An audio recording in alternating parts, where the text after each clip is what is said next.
Como andar em santidade? Será que você pode crescer num estilo de vida que te permite pecar cada vez menos e agir cada vez mais de acordo com a vontade de Deus?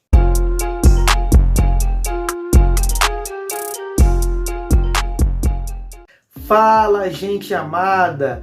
Maikson Rodrigues aqui, e no vídeo de hoje eu quero te ensinar sobre a santidade cristã de uma forma bastante simples e objetiva. O tema da santidade é um tema bastante importante para todo cristão. A Bíblia diz que sem santificação ninguém verá o Senhor. Um outro texto, lá no Sermão da Montanha, em Mateus capítulo 5, vai dizer que bem-aventurados são os puros de coração, pois eles verão a Deus. Há uma promessa bíblica de que todo cristão um dia verá a face de Deus, como vê a si mesmo no próprio espelho. Na verdade, nós conhecemos a Deus em parte, como diz o apóstolo Paulo em 1 Coríntios capítulo 13. Mas haverá o dia em que nós conheceremos plenamente quem é o nosso Deus. O problema é que muitos, ao invés de viver a santidade que é produzida pelo poder do Evangelho, acabam vivendo um tipo de santidade teatralizada, com base numa religiosidade de aparências. Muitas pessoas, ao invés de viver a confissão dos pecados, acabam vivendo a justificativa dos pecados. Então não há uma produção verdadeira de uma vida santa na presença de Deus e dos homens. Agora, qual é o ponto de partida para se encontrar a santidade cristã? O ponto de partida é conhecer a graça de Deus revelada no Evangelho de Jesus Cristo. Quando nós lemos os Evangelhos e todo o Novo Testamento, nós percebemos que tudo está em torno da graça de Deus revelada na cruz de Cristo. O Evangelho nos mostra que nós somos pecadores e falhos. O Evangelho também nos mostra, no entanto, que nós somos muito mais amados e aceitos pelo Pai através de Jesus Cristo. A obra de Jesus é uma obra que nos favorece diante de Deus. Nós éramos pecadores e inimigos de Deus, pessoas irreconciliáveis. Contudo, a graça se manifestou através de Jesus Cristo e ela nos trouxe salvação. Nós não temos mérito algum na nossa salvação. Não há nada que possamos fazer para sermos aceitos por Deus. Tudo o que nós podemos fazer é crer e confiar unicamente em Jesus Cristo para a salvação, pois Ele sim é aquele que viveu uma vida perfeita, morreu sem pecado e ressuscitou para nos tornar santos e irrepreensíveis diante de Deus. A santificação vem pela cruz, vem pela morte de Jesus Cristo e nos é comunicada pelo Espírito Santo. E tudo isso é manifesto em boas obras, ou seja, ações que revelam a bondade, a misericórdia e o caráter santo de Deus. Na era da Reforma, um dos principais reformadores, Martinho Lutero, ele declarou em uma das suas obras, Simul justus et peccator, simultaneamente justo e pecador. Essa era a visão de Lutero, que eu acredito ser uma visão muito coerente com a verdade bíblica.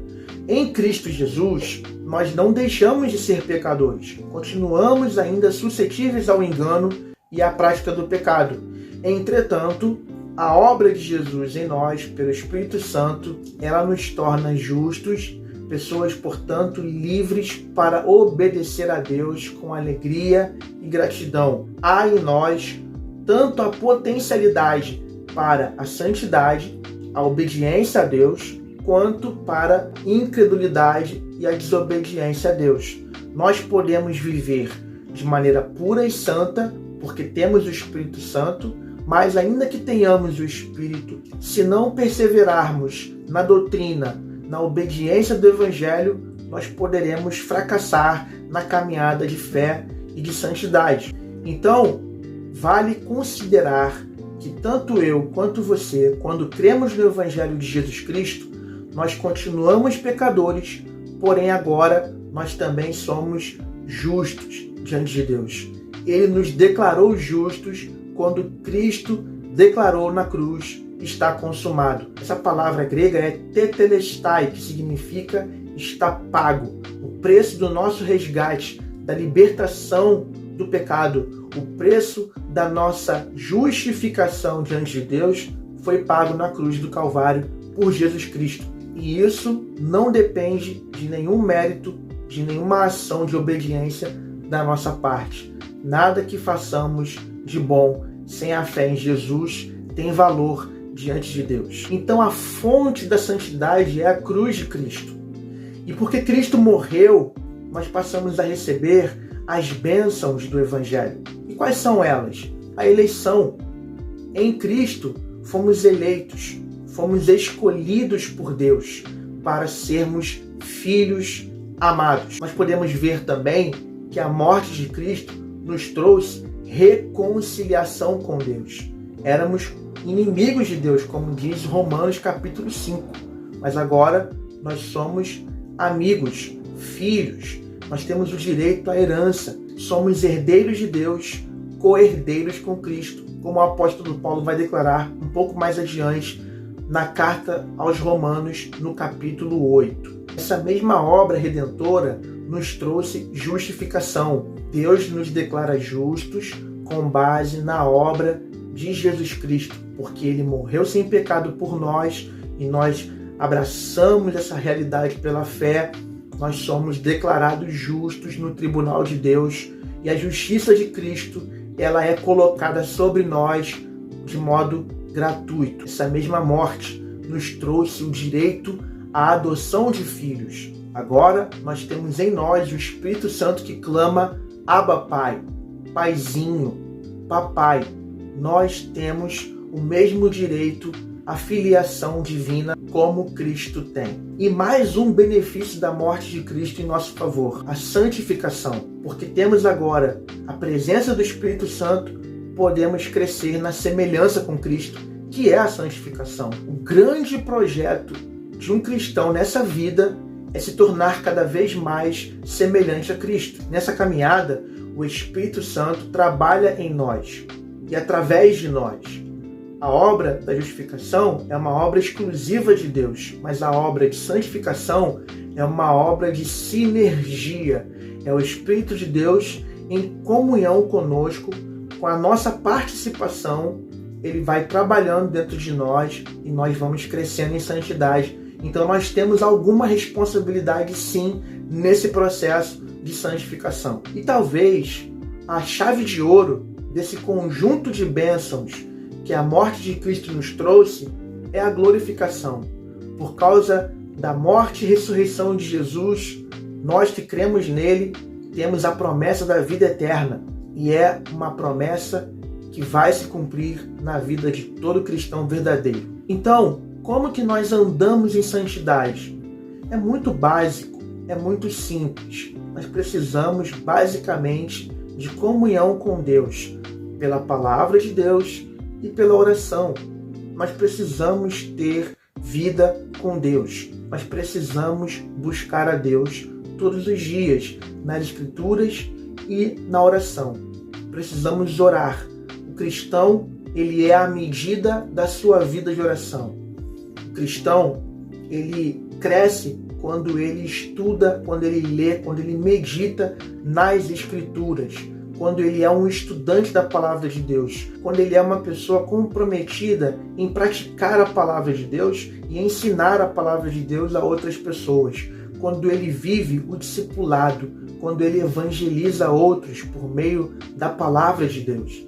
O cristão, ele cresce na semelhança com Cristo e na santidade através da palavra de Deus que renova a sua mente e da oração que lhe dá mais poder do Espírito Santo na vida. Mas a santidade também é encontrada na comunhão dos santos, que é a igreja. A igreja local é um lugar importantíssimo para que você possa ser exortado, consolado, edificado, para que você possa ser instruído, discipulado, corrigido, para que você possa cada vez mais entregar, doar de si ao outro, mas também receber do outro a graça e a bênção do Senhor, nós crescemos numa dinâmica individual, mas também crescemos na santidade por uma dinâmica comunitária.